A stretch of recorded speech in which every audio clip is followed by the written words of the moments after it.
In 1983, WQPT put together a documentary that focused on 3 women, all named Esther, all survivors of the Holocaust.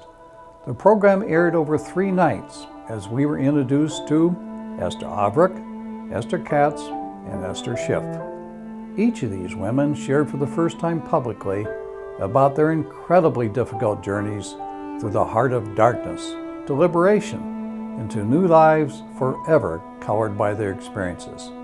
I was fortunate to have been able to interview each of them for that documentary from 1983, and tonight it is my honor to introduce the 3 Esthers to a new audience to witness their stories.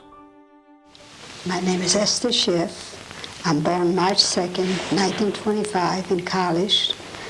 Poznan is a state with the capital of Poznan, and I went to school for 10 years since I was 4 years old.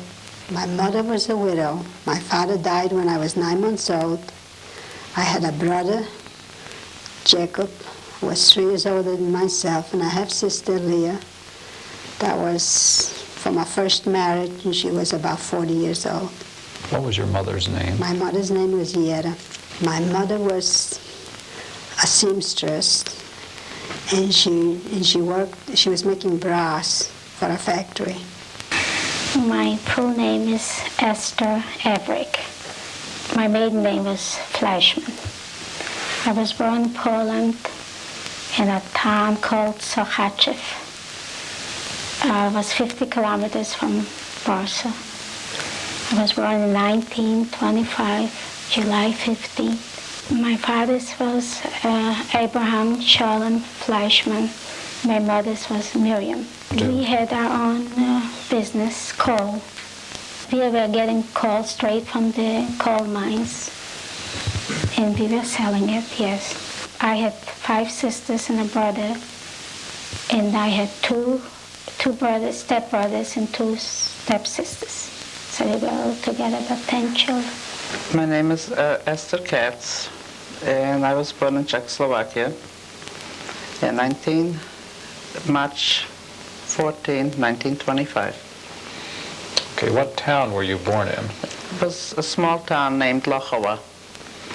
What part of Czechoslovakia is that in? That was the Carpathen, they were called. My mother's name was Rose, and my father's name was Martin Halpert. What type, and did you have any brothers or sisters? I had 1 brother. And his name was? Abraham. Was he an older brother? He was an older brother, 1 year older. Mm-hmm. What type of occupation did your father? My father had,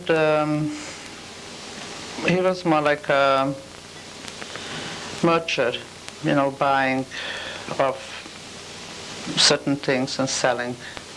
Mm-hmm. And we had a small butcher shop besides that, which is a small town, and it was once a week.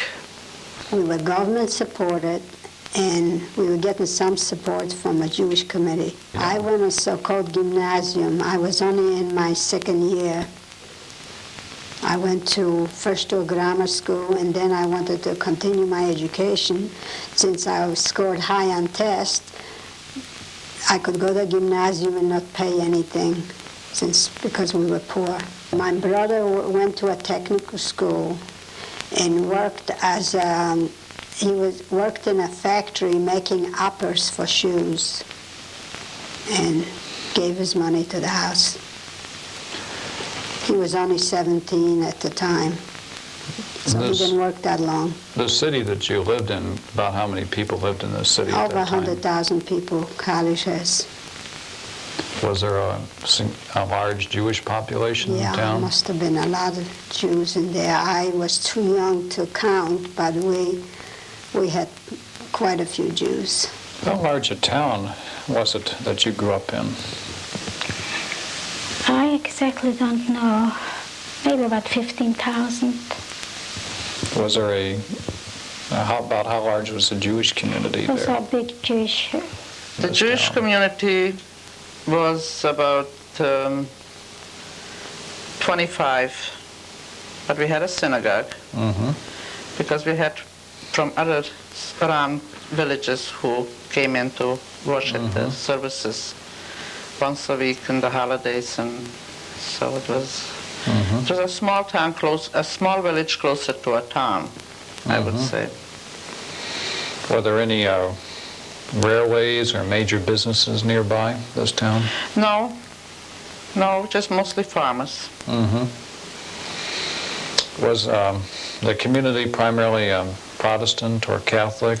I think it was Catholic, more Catholic. I went to a regular public school that was Catholic, and my brother went to a Jewish parochial school called Heder, and that's how we lived. We had languages. We had to take 2 languages by the time we were 10, a must, where I came from. We had only religious classes twice a day, taught by a priest, not by a nun, by a priest. And the priest taught our Jewish kids, we were about 70 in a class, that we can sit in if we want to, and we did, and we learned a lot. There was only about 4 Jews in a class of 70. Classes were large. Outside of school, what type of activities interested you? Well, we had so-called Zionist organizations for the Jewish kids. Could go to the Zionist organization. The girls could go to a parochial afternoon school. I went for 3 years called Beis Yankov. And I went for 3 years, but I didn't care for it that much, so I didn't. But I did go to the Zionist organizations that usually were dances and singing. Oh, the goal was to go to Israel and to leave Poland because of the anti-Semitic background of that we had. The Polish government was pretty anti-Semitic at the time. Well, it wasn't public, not supposed to be, but it was. Because sometimes our senators used to address the public and write it on the board, "My dear Catholics," instead of citizens or Polish citizens and things like that. Since I went to a Zionist or clubs in the afternoon, they were not so religious oriented. Maybe that's why I didn't like so much the religious things. But we were religious, even though we didn't go all the way out sometimes. I mean, my family. I didn't have a father, so maybe I missed that too. I don't know. I went to public school, to Catholic public school.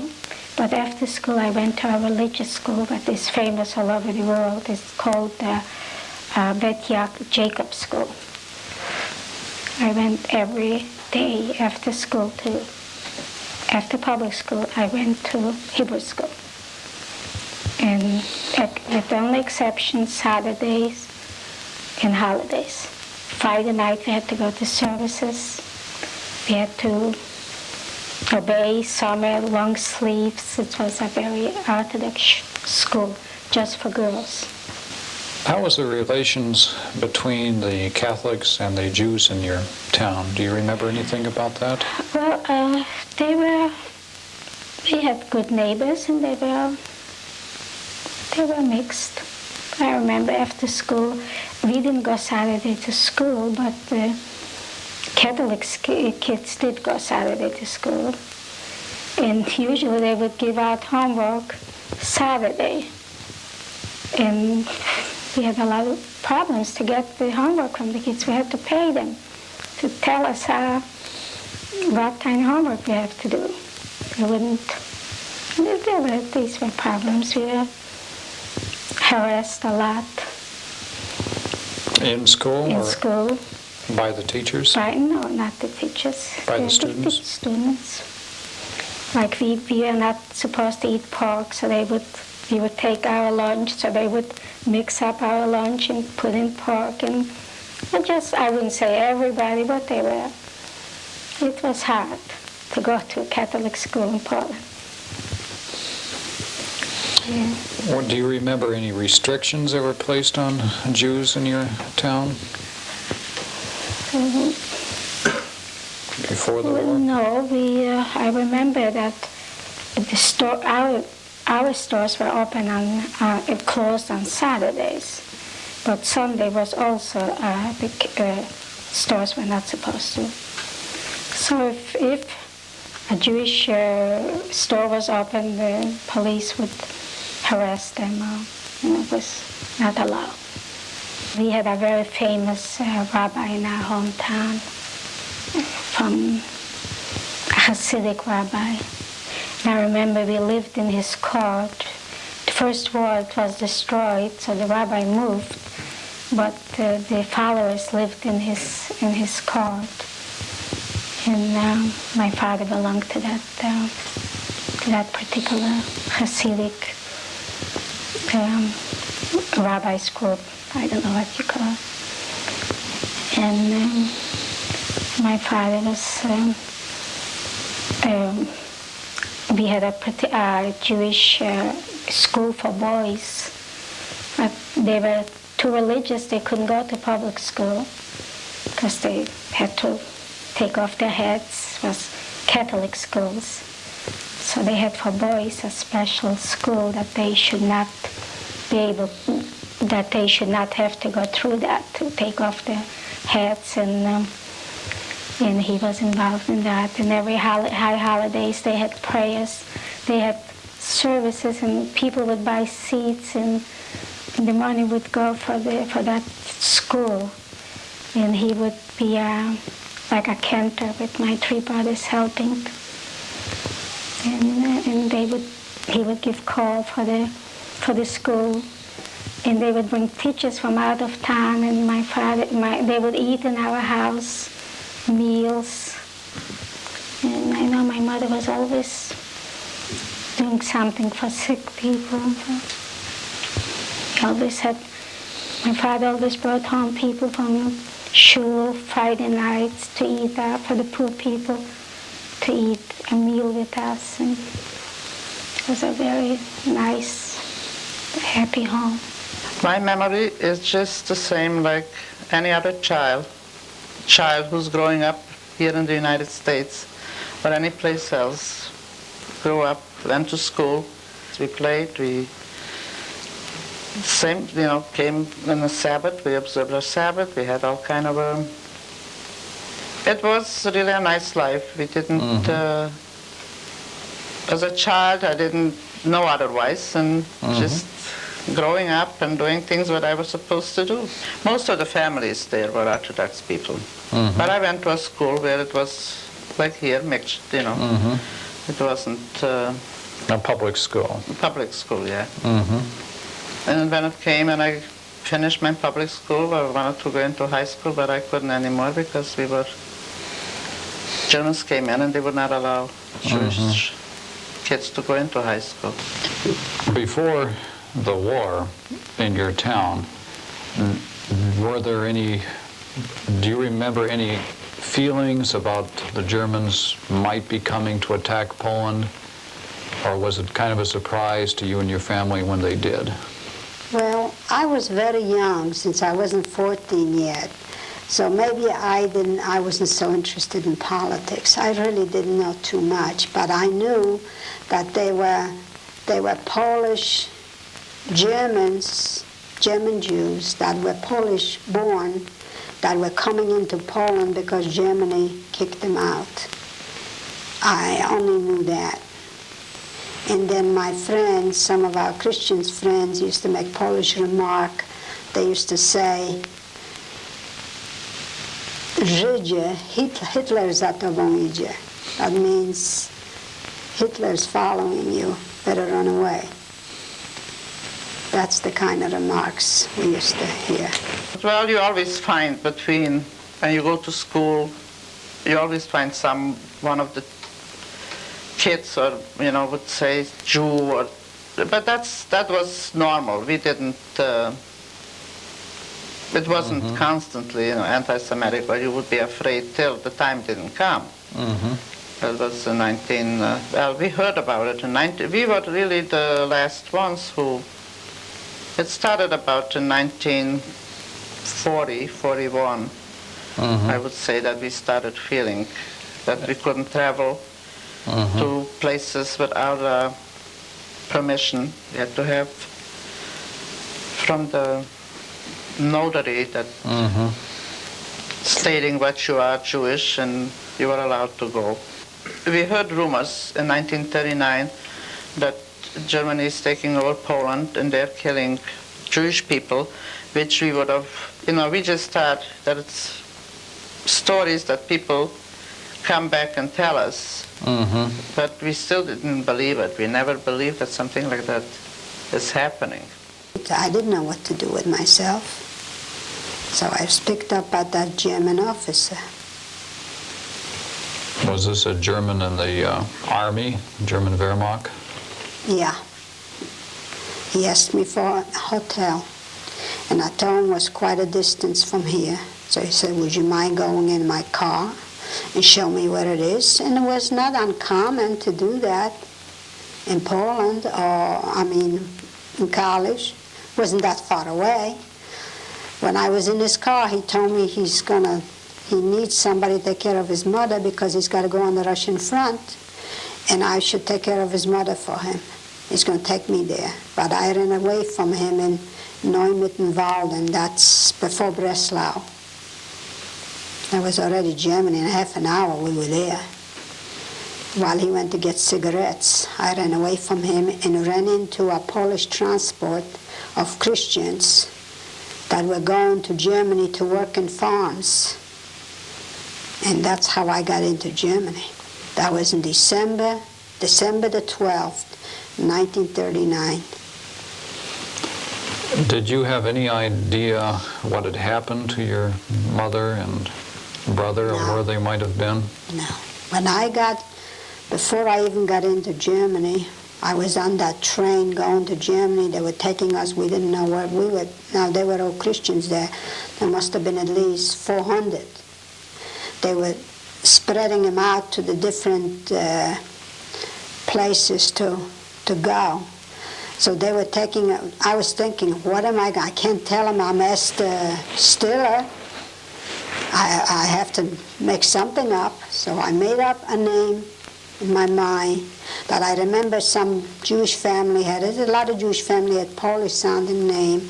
And I said my name was we got into, for our day, we had to have shots and a physical, everybody in the train.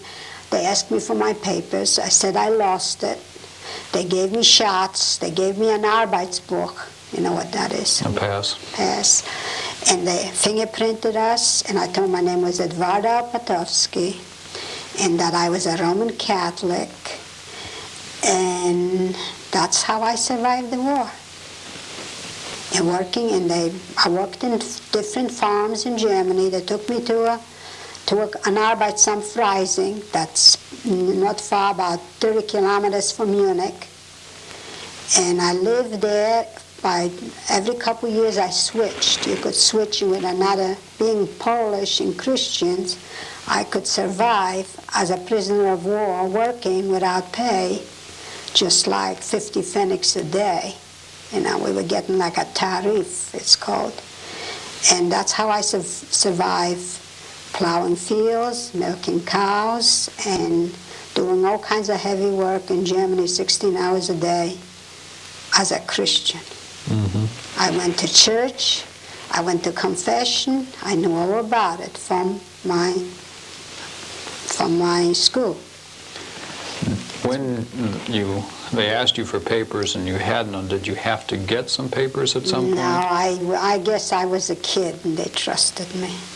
It didn't matter. I couldn't have been a spy. I wasn't even 14 years old. So they didn't. First of all, I was going to be a slave labor there. They just fingerprinted me. They gave me an Arbeitsbuch. They took pictures, and that's how. I never knew what happened to my family. After the war I found out, but I didn't know before because I never knew. In 1940, the Germans made a ghetto in our hometown. They just gave a bad part of the city was assigned for the ghetto. And not all could get in there, so they sent us to a different town, a different ghetto in a small town not far from Warsaw. And we thought they just did everything to confuse us and to make us even fight between each other. Like everyone thought, well, they put us in the ghetto and they'll leave us there. So people would do anything to stay in our hometown because they had the Judenrat. And they made the Judenrat choose who should stay in our hometown and who should be sent away. So you can imagine what was going on. Everyone wanted to stay because they thought this will be it. But they sent us to another part of another ghetto. And the ghetto in our hometown and the ghetto where we were sent lasted only a month. And from there they sent us all to Warsaw ghetto. When did this take place in 1940? Do you remember? In the late winter. I mean, close to fall, because I remember it was December when we were sent to the ghetto. It was cold and snowing, and so I think it was early fall. And there well, of course we had to leave everything. We had furniture, anything had to be left in our hometown. We couldn't take that with us. But we could take clothes and we could take some personal belongings. And then after a month, they told us all to come to the station and we will be sent away. We didn't know where they will send us. And we only could take what we could carry on our shoulders, on our backs. And from there, we ended up. They put us in cattle cars, and they separated the men from the women. We didn't know where my father and my brothers were. From there, before we got into Warsaw, they took us in a big place. I don't know, maybe it was a stadium or something. And there, they took everything away from us, and they said they're going to delouse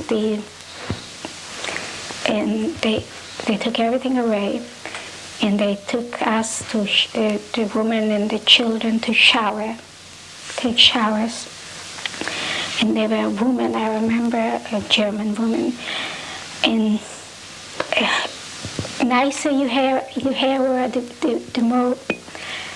The wishes, they were so vicious, they would cut out spots in your hair, or take off you cut your hair, or shave it off, or whatever. And I remember it was a terrible thing. They shaved off my hair, nothing to cover. And when we got back our belongings, they took we had a little, maybe some money, we put it in pillows, but they went through everything. They took everything out. They just gave us back like empty suitcases. Whatever we had, they took away. And then they marched us to Warsaw. That must have been that place very close to Warsaw, because we walked.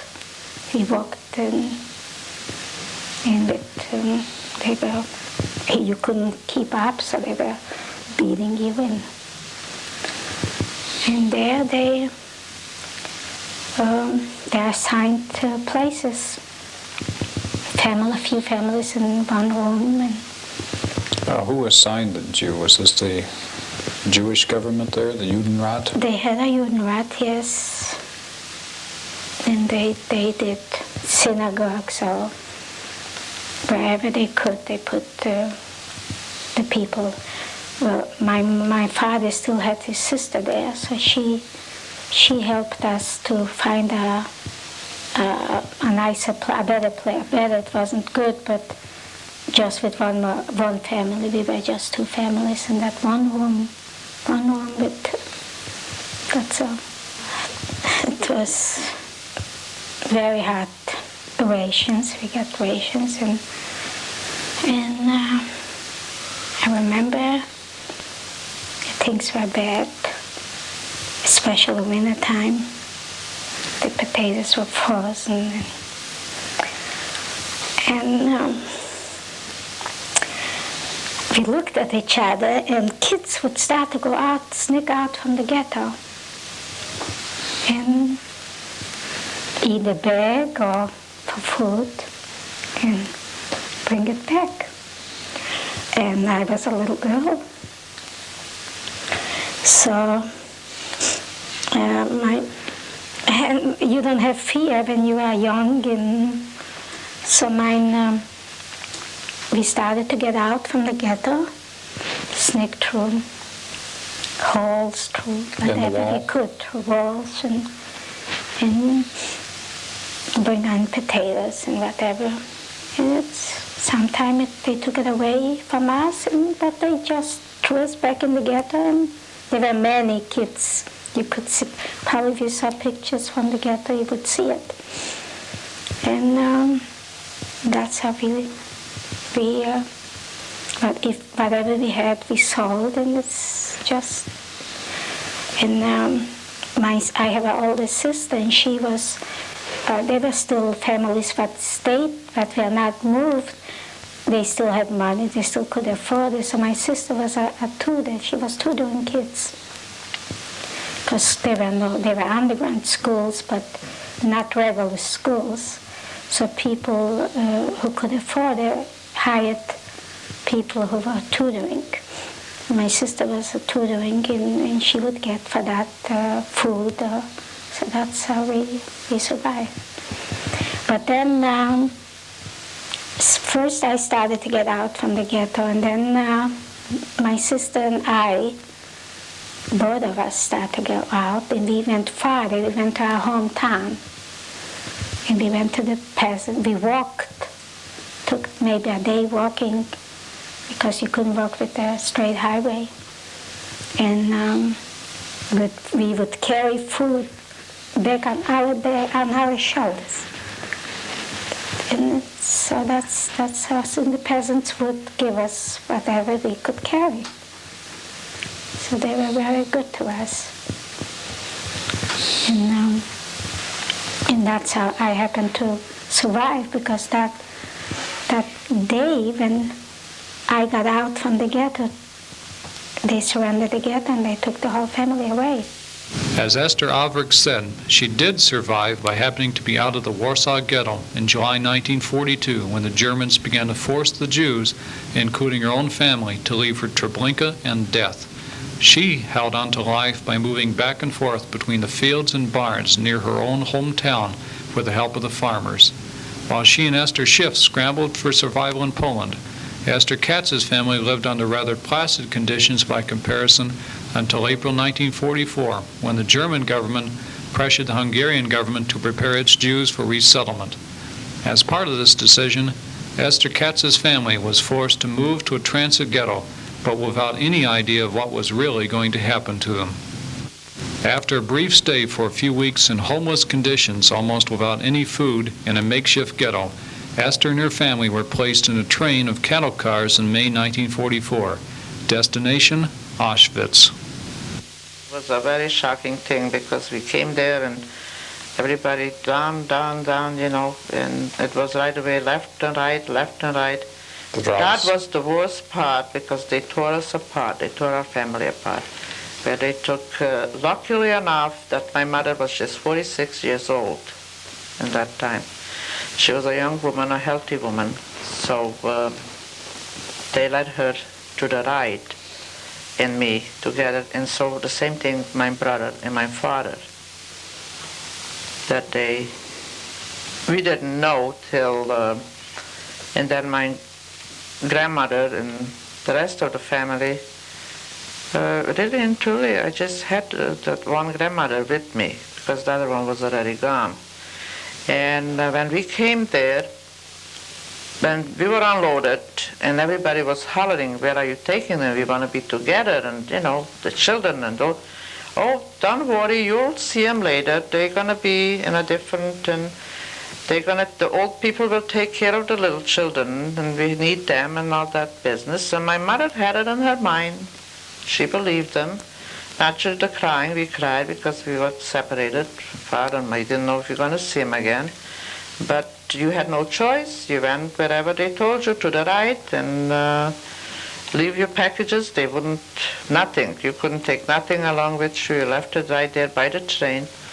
And then they took us right away to the showers, the one who, like us, to the right.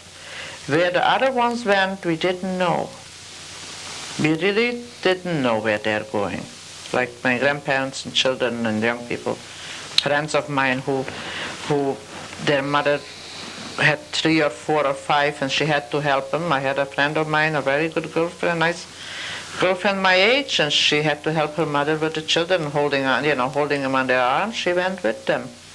She didn't, and some of them they tore away, and said, "No, you're not going," but some of them they did. Was there somebody there who was and directing you as to which way to go, right Well, or left? Mengele was there. Right. And a few more assessment. Mm-hmm. But Mengele was well known for that. Right. So then we were right You away. remember him? Yeah, I remember him. Boy, do I remember him very well. Could you Because describe I seen him? him every day from then on. Mm-hmm. What did he look like to you? To me, he looked like a murderer. And we were so scared of him, really, because he's the one who selected you, where you're going. Tall man, Mm-hmm. They, if you think back about it, they all look the same. Really, with their thing in their hand and the boots, and some of them wore glasses, and I think he wore glasses, I think. And they were there right at near the station and directing you which way? Every time a train arrived, they were there. Besides the soldiers who took the people to crematorium, who took people to the showers.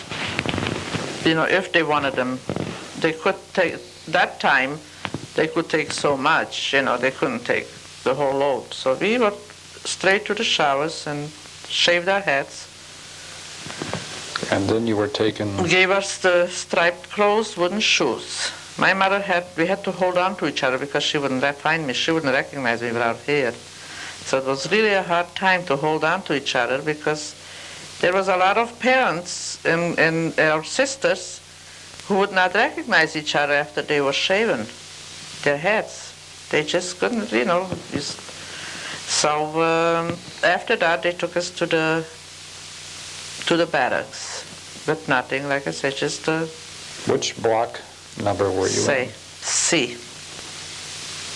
Block C. We arrived to that in the barrack, and there was already people. There were people already, Polish people.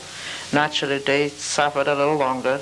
We came a little later, which we did not understood in that instant. We couldn't believe that, Jewish people would be so rough and sometimes a little mean. Even she was called Block Älteste. That means the observer of the block, and she was Jewish. Matter of fact, she was Czechoslovakian.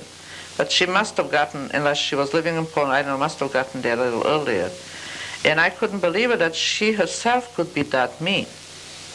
But then later on, we realized that they really suffered and suffered and suffered, that it was for their survival, whatever they did.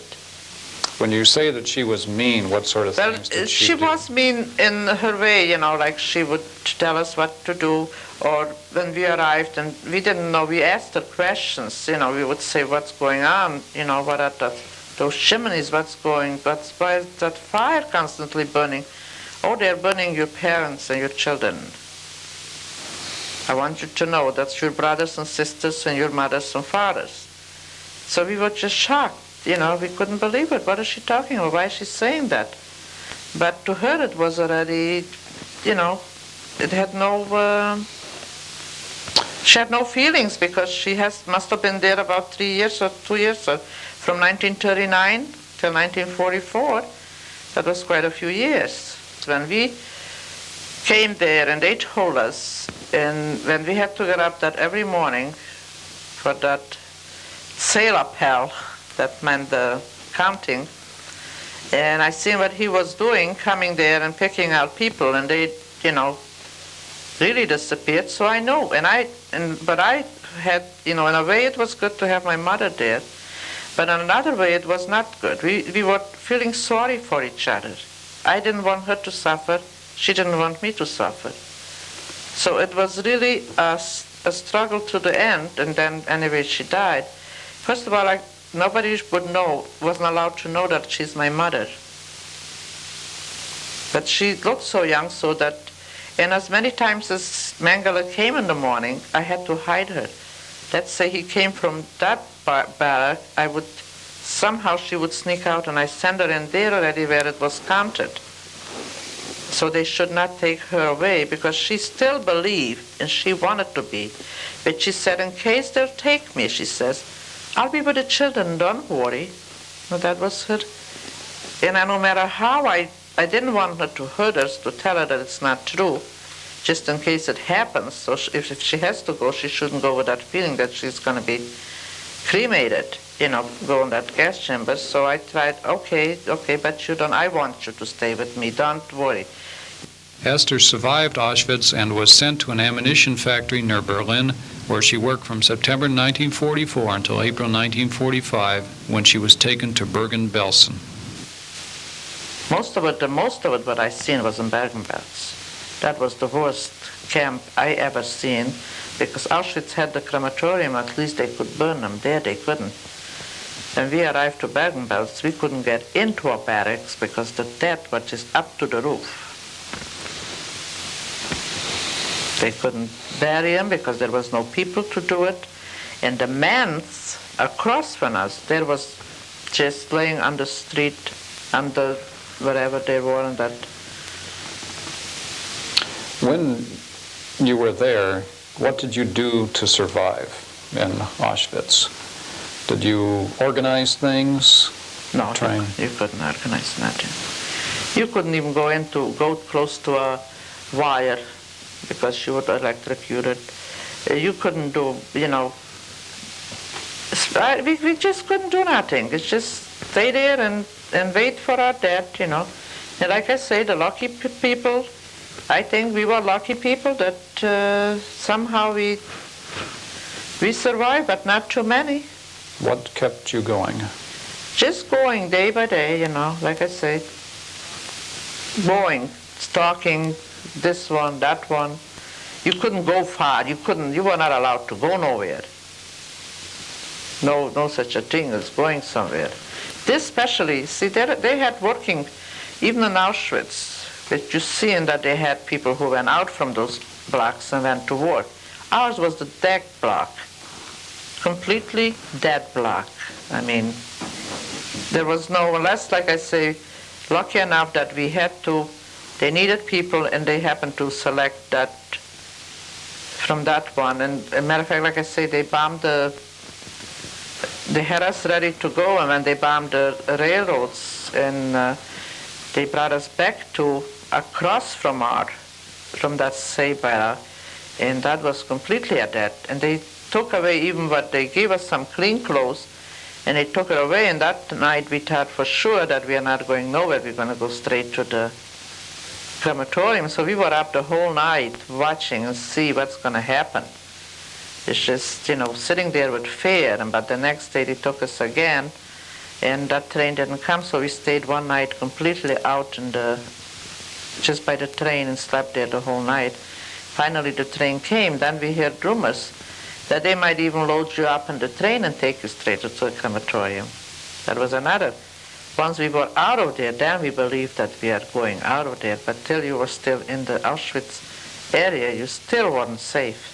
Before it seemed like the war was lasting forever and ever and ever, and we were all just talking about with each other, Christians, Polish Christians, what we're going to do if the Germans ever win that war, because the propaganda was so tremendous. We just didn't know nothing good is happening to us. Everything is bad.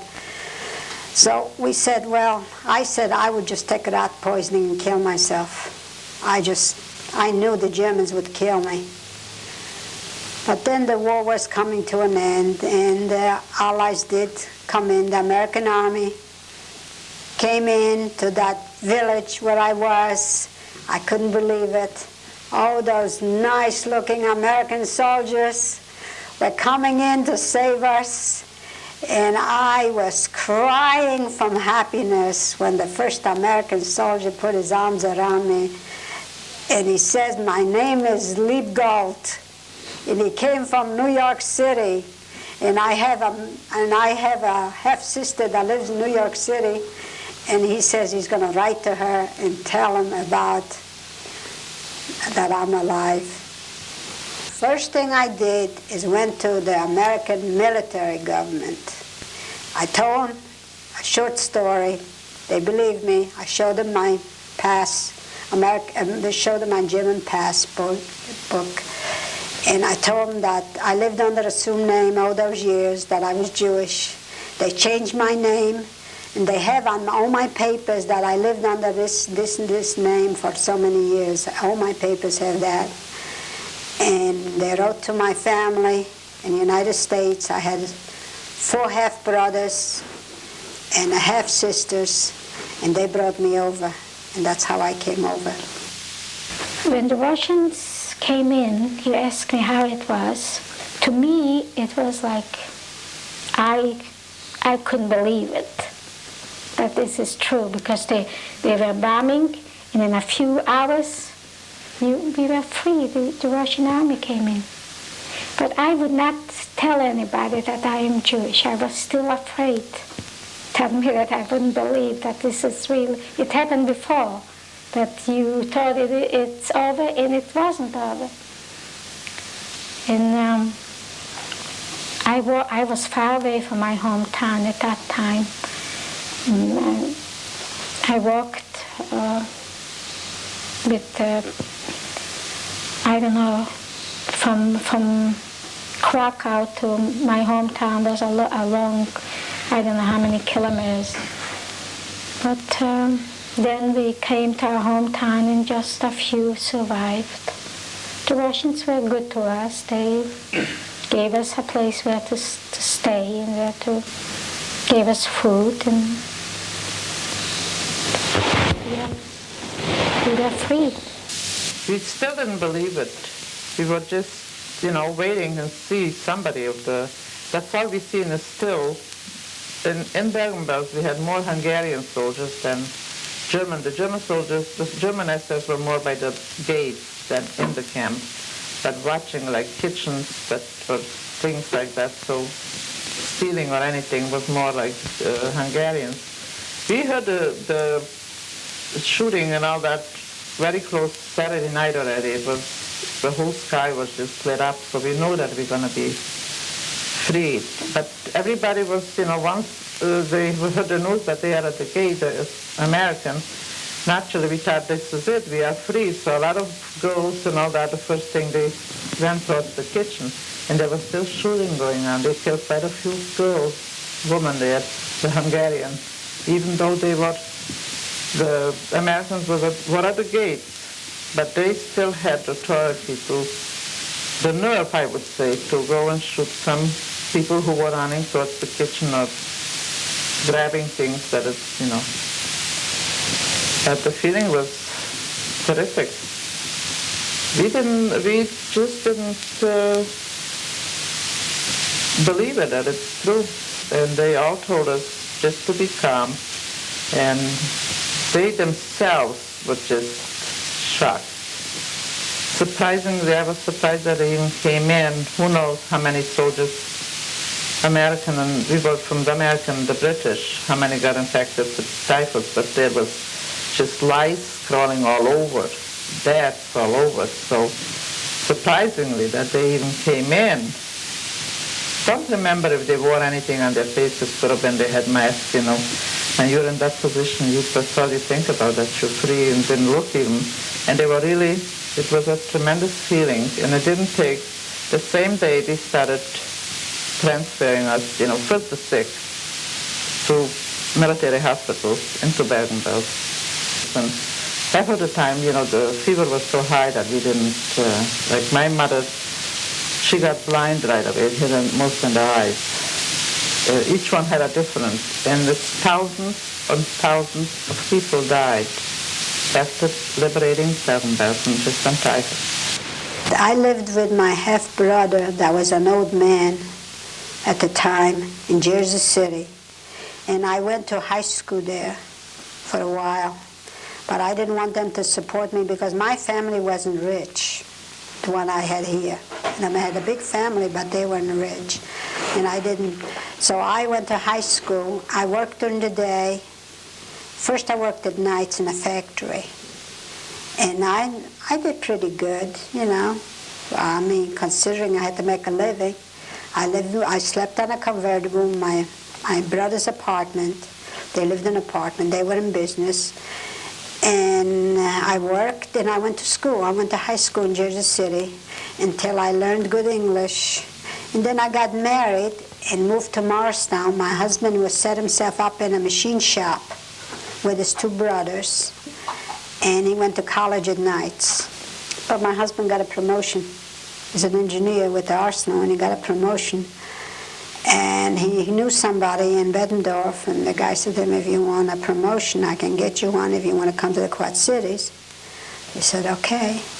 And we took that chance, and we like it. We wanted a change of lifestyle. After the war, I stayed with a Jewish family from my hometown. And when they decided to leave Poland, because it was hard and we were afraid that the communists won't let us out. And so we heard rumors about the P camps in Germany, but someday we might be able to get to America. So again we left everything, and again went through the border, again on the run. In one of these camps I met my husband. That was in Traunstein, Bavaria. He was in Russia. He lost also his mother and 3 brothers. But the part he lived, Russia took over in 1939. So then when Germany took it over, they had opportunity to leave. They went to Russia.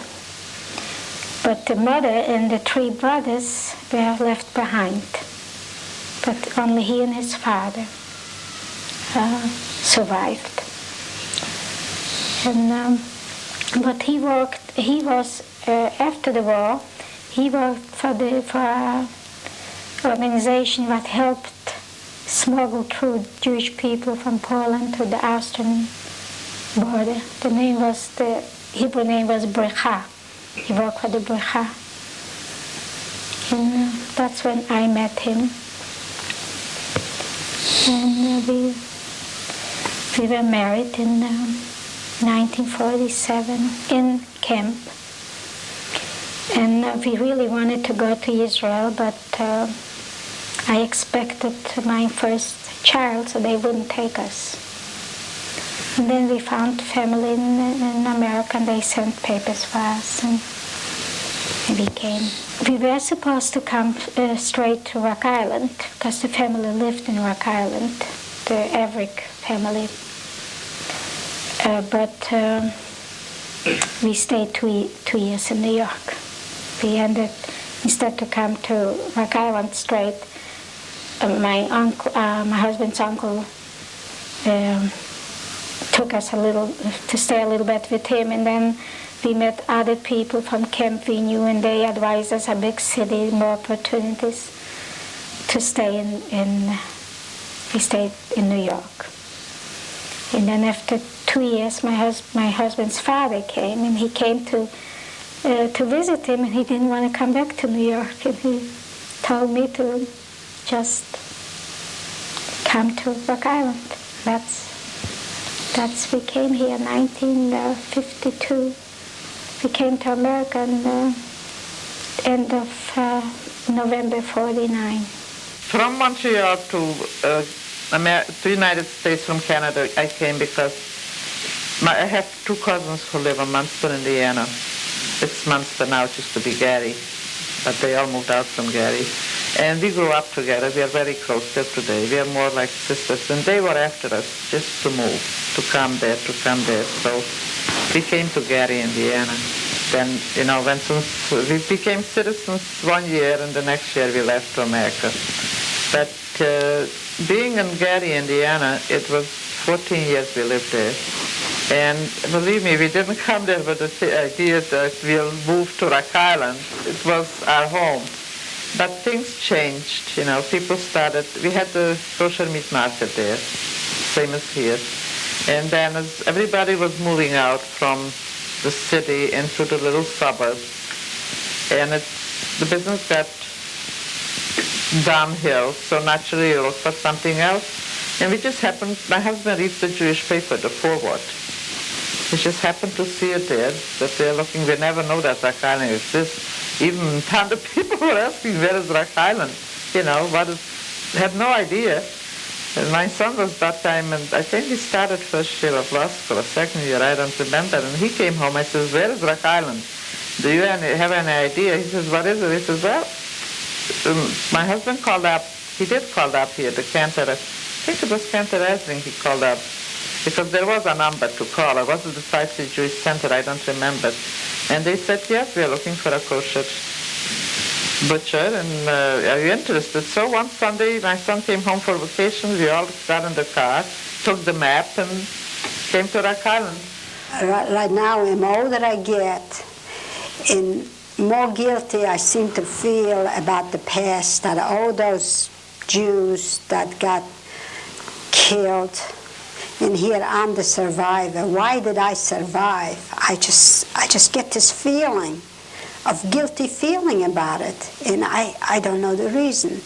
But I remember for years after the war, I used to have dreams about my mother and my half-sister sitting on like a courthouse steps. You see those big steps like on a courthouse with the columns. We have the same courthouse in Poland like everywhere else. And I used to see my mother and my half-sister sitting on those steps. And I would go walk, I'd be across the street, and I'd be looking at them, and they'd be looking at me, and I would pass them by, and I would have those dreams for years and years, even after the war, but they disappeared. But I used to feel real bad getting up in the morning and having that dream. And now, since I don't have the dreams, I got guilty feelings about surviving. I just feel guilty. If you tell the people that the Jews are just as religious, believe in God like everybody else, maybe we wouldn't have all that. Because in Poland, the Christians used to believe the Jews killed Christ, and we have to kill them. And that's how it was. It's sad to say, even though I'm patriotic, I have my Polish eagle right above me here. I'm just as good a Pole as the Christian is, even though I'm Jewish. As you've lived in the United States, have you seen any signs of any reoccurrence of this type of anti-Semitism? Are there any things that would concern you that you've seen? Well, I saw it in Europe with American soldiers. I worked for the army for about 9 months as a waitress I used to serve maybe 30 soldiers. They used to come in shifts. And I didn't understand English. I knew French, I knew German, but I didn't know English. So the first thing one soldier says to the other, and it stuck in my mind, and I don't know why. He said, you know this girl, she's a kike. So I asked some Jewish soldier, what does it mean? So he told me, and I really felt real bad. That was my first experience with Americans being anti-Semitic. To believe that it can happen and not to hush things up and to speak out and not to be afraid to talk about it, because the only way, if we talk about it and we let the world know, maybe this won't happen again. And we just didn't believe it. Maybe we could have, if we would have believed it, maybe we could have come to America or go to Israel, or if my father would believe that something like this can happen. We would, and not to think that this, if some crazy guy like Hitler comes and spreads lies and hate, not to say he's crazy, it will go over. It will, to be serious, to pay attention to that, not let it happen. And even here in this country, I think the Jews should not think that this cannot happen. Can happen. But thanks God we have Israel, maybe we have someone to fight and speak for us. I hope that whoever sees it or whoever learns it, that they believe in it, that it really happened, that it's just not. That's the only way I could prove it, is by telling it. And actually, there are pictures to prove it. And my story is 100% true. And you'll talk to another one, it's a different story, and the worst thing, it hurts when I hear somebody saying that it isn't true. That's what I just hope that they all, whoever learns it or sees it, that they really and truly believe it, that it is true. Because whatever I said, I sure did went through. How? It's really a miracle. Esther Katz passed away on July 2nd, 2005, at the age of 80. Esther Averick died March 7th, 2010. She too was 80 years old. Esther Schiff still lives in the Quad Cities.